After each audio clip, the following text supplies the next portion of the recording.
د نن ورځې تازه او مهم خبر. وسلوالو د پاکستان په کراچۍ ښار کې 3 چینایي وګړو ته مرګ ژوبله اړولې ده.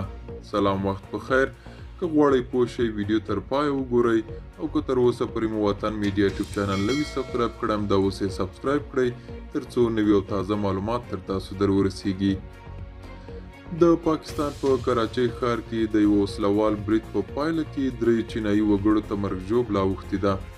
پاکستاني رسنیو خبر ورکړی چې دا پیښه د چهارشنبې په ورځ د کراچۍ په مشهوره صدر سیمه کې رامنځته شوې ده. د کراچۍ پولیسو ویلي چې تر ماښام وروسته وسلوالو کسانو په صدر کې د غاښونو د یو ډاکټر په کلینیک ډزې کړې چې له امله یو چینایي وګړی وژل شوی او 2 نور ټپیان دي.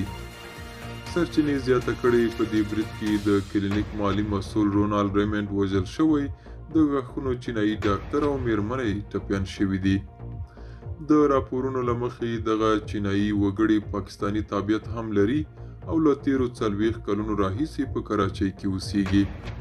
د یادونې وړ ده چې څو میاشتې مخکې د کراچۍ پوهنتون څو تنه چینایي استادان هم په یو ځانمرګي برید کې وژل شوي وو. ملګرو، دا و زموږ نننۍ چمتو شوی ویډیو. تر بیا ښه وخت، ښې چارې.